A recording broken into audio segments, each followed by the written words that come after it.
Bienvenue dans ce podcast Conseils de sportifs. Dans cet épisode, je vous propose que l'on aborde un thème ou plutôt une technique qui peut aider chacun d'entre nous. On le sait, quel que soit le sport pratiqué, il provoque une accumulation des toxines qui en forte quantité déclenche des maux, des douleurs, des tensions comme des crampes ou des tendinites et ça peut évidemment être extrêmement gênant dans la pratique sportive. Je vous propose donc aujourd'hui qu'on aborde le sujet de la réflexologie, une méthode douce qui peut être votre meilleur allié. Et j'ai la chance pour ça d'avoir à mes côtés Catherine, notre experte. Alors Catherine, avant que je t'assaillisse de questions en tout genre, est-ce que tu peux te présenter ? Bonjour, je suis Catherine. J'ai commencé en entreprise, j'étais acheteur et j'ai découvert la réflexologie vraiment par hasard. Pour mes 40 ans, j'ai eu un massage. Et il s'avère que c'était un simple massage des pieds, mais qui a révélé énormément de tensions et de pleurs. En fait, j'ai pleuré pendant toute la séance, mais ça m'a fait énormément de bien. Et je me suis dit, j'ai envie de faire ça et j'ai envie de faire découvrir aux personnes que toutes les émotions, toutes les tensions qu'on a accumulées, on peut les faire partir très doucement par un massage très doux. Et à l'époque, j'ai commencé par les pieds, la réflexologie des pieds. Alors justement, puisque tu en parles, c'est quoi la réflexologie ? Alors la réflexologie, en fait, c'est un message qu'on envoie au cerveau par le système nerveux. Et le cerveau va répondre en allant sur l'organe ou sur le membre concerné. Donc ce sont des massages sur des points bien précis. Oui, en fait, on a une cartographie du corps qui est en miniature sur les pieds, sur les mains ou sur le visage. Après, on peut travailler aussi sur les oreilles, mais là, ça va être plutôt de l'acupuncture. Et sinon, la réflexologie, on travaille principalement avec les doigts. C'est vraiment du toucher et du ressenti. D'accord. Et alors, pourquoi on utilise plus une méthode qu'une autre ? C'est-à-dire les pieds ou les mains ou le visage ou les oreilles ? Quelle indication, en fait ? Alors, les pieds, on va travailler surtout sur les organes. Les mains, on va travailler sur tout ce qui est locomoteur. Et le visage facial crânien, on va travailler sur tout ce qui est émotionnel, plus émotionnel. Quelqu'un qui a trop de choses qui tournent dans la tête, on va faire réflexologie faciale et crânienne. Quelqu'un qui a plus des problèmes de sommeil, qui a des problèmes de digestion, on va travailler plus les pieds. Une personne âgée ou une personne enceinte, on va travailler plus au niveau des mains. Alors, tu es en train de nous dire qu'en gros, la réflexologie peut convenir à n'importe qui, homme, femme. À tout le monde, homme, femme, enfant, bébé. On peut vraiment travailler avec la réflexologie parce que c'est très, très, très, très, très doux. Les contre-indications, c'est surtout une personne qui a un cancer et qui est en plein traitement. Pendant les 3 premiers mois de grossesse, on ne va pas travailler sur une femme enceinte. Par contre, après, au contraire, on va l'aider à se détendre. On va l'aider à vraiment tisser le lien avec son bébé. On va l'aider en fin de grossesse à accoucher de façon plus sereine. Une personne âgée, on va lui faire de la réflexologie plus des mains parce qu'en général les personnes âgées ont les mains qui se rétractent et donc on va les aider en faisant de la réflexologie au niveau des mains. Ça procure quoi comme bienfait ? Qu'on soit enfant, adulte Alors, premier bienfait, c'est en fait une détente vraiment globale. C'est-à-dire qu'on n'est pas obligé de se dire en arrivant à la séance de réflexologie, il faut que je me détende, il faut que je me détende. Non, de toute façon, ça passera, puisque c'est des messages qu'on envoie par le système nerveux. Donc, de toute façon, la détente va se produire. On va décristalliser, en fait, tout ce qui est cristaux, tout ce qui est tension. On va réussir vraiment à tout dénouer. Mais est-ce qu'on peut arriver dans une séance de réflexologie avec un problème particulier ? Oui. Par exemple, j'ai des maux de tête ou j'ai toujours des crampes après une séance de sport hyper intense. Est-ce qu'on peut arriver avec un problème particulier ? Oui, totalement.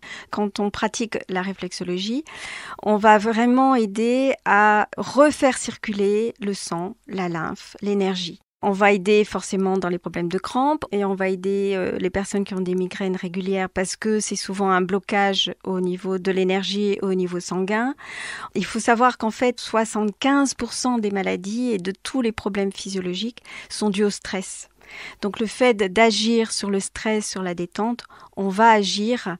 Alors on ne va pas soigner mais on va aider la personne et on va aider le corps à retrouver toutes ses défenses naturelles et à retrouver son énorme capacité qui est de s'auto-guérir en fait. Ça veut dire qu'il faut que je pratique régulièrement la réflexologie? Combien de fois? À quelle fréquence? Oui, alors l'idéal c'est de pratiquer, alors il ne faut pas être malade pour faire la réflexologie, au contraire, c'est très très bien de le faire en entretien et l'idéal c'est une fois par mois. En fait, on envoie, puisque le réflexologue va envoyer le message au cerveau et le cerveau a besoin de temps en fait pour pouvoir tout réactiver les systèmes. En général, au bout de 3 semaines, les gens ressentent le besoin en fait de refaire une séance.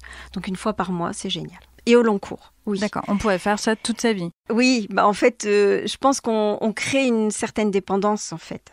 Parce que la personne se sent bien, parce qu'elle sent qu'effectivement, si elle a un rhume, son rhume va durer 3 jours, point. Et le système immunitaire va se mettre en route et c'est grâce en fait à la récurrence des séances que tout ça se remet en place et ça permet vraiment au corps d'aller chercher ses ressources. Ok, très bien. Et alors, je vais poser une question qui peut sembler peut-être stupide, mais si je veux le faire moi-même, si entre 2 séances de professionnels, je me dis, tiens, je ressens le besoin effectivement de faire une séance moi-même. Est-ce que c'est possible déjà? Et comment je fais? Alors, c'est tout à fait possible. Moi, ce que je préconise déjà au niveau des pieds, quelque chose de très simple, c'est de se masser la plante des pieds et de se la masser avec une balle de tennis. En fait, quand on masse la plante des pieds, on relance tout ce qui est circulation sanguine. Donc, rien que ça, déjà, c'est énorme. Après, au niveau des mains, c'est pareil, en fait, il y a des points spécifiques, mais rien que de se masser la main au global, se masser les doigts, se masser les orteils. Les orteils, ça représente tout ce qui est mental au niveau réflexologie. En plus, on a l'arrivée des méridiens, ou le départ des méridiens, au niveau des pieds et des mains. Donc, on se masse longuement, enfin, quand je dis longuement, 1 ou 2 minutes, on se masse les orteils, on se masse les doigts, on se masse la paume des mains, on se masse l'intérieur du pied, en fait, là où on a tous les petits os sur le bord du pied interne, on va avoir toute la colonne vertébrale. Donc, il suffit d'étendre et en fait, on va détendre son dos. Donc, voilà. Il y a énormément de choses à faire. Énormément. Donc, en fait, si je résume, la réflexologie, c'est le corps, c'est une cartographie du corps avec effectivement différents points qui correspondent soit à des organes ou à des émotions, c'est ce que tu nous disais? Oui, parce qu'en fait, on le lie avec la médecine chinoise. Donc, chaque organe correspond à une émotion. Et c'est vrai qu'au niveau du pied, quand on ressent des cristaux au niveau d'un organe, on va pas tout de suite penser cet organe est en difficulté. On va demander, par exemple, on sent le foie, est-ce que vous sentez des lourdeurs quand vous digérez, etc. Mais on va aller sur la colère. Vous êtes en colère contre quelqu'un aujourd'hui, il y a quelque chose qui vous a chagriné, voilà. Et alors, quand tu parles de cristaux, juste pour qu'on comprenne bien, cristaux, c'est quoi pour toi? Alors, cristaux, en fait, c'est quelque chose, quand on se masse, on sent, il y a une grosseur, ça peut être du sable sous les doigts. En fait, c'est pas pareil qu'ailleurs, voilà. D'accord, très bien. Et alors, quand tu parles de massage, c'est un petit peu technique, mais on n'appuie pas, on effleure, Alors non, en général, on n'effleure pas parce que ça servirait à rien. Appuyer, oui. En fait, il faut appuyer sans que ça soit une douleur. Par contre, il faut quand même une pression pour ressentir quand même les bienfaits. De toute façon, si on le fait sur sa main, si on le fait soi-même, on va ressentir à un moment qu'effectivement, il se passe quelque chose. Moi, quand j'ai appris, on m'a dit c'est appuyer sur un gros grain de raisin sans qu'il éclate. Voilà. L'image est parfaite, on comprend tout de suite ce que ça veut dire. Voilà, c'est génial. Eh bien, écoute, merci beaucoup Catherine, merci à vous d'avoir suivi ce podcast. S'il vous a plu, n'hésitez pas à le partager sur vos réseaux. Et pour celles et ceux qui ont un iPhone, un iPad, un Mac, eh bien, vous pouvez nous mettre un commentaire ou un j'aime sur Apple Podcast. On se dit à très vite pour d'autres conseils de sportifs.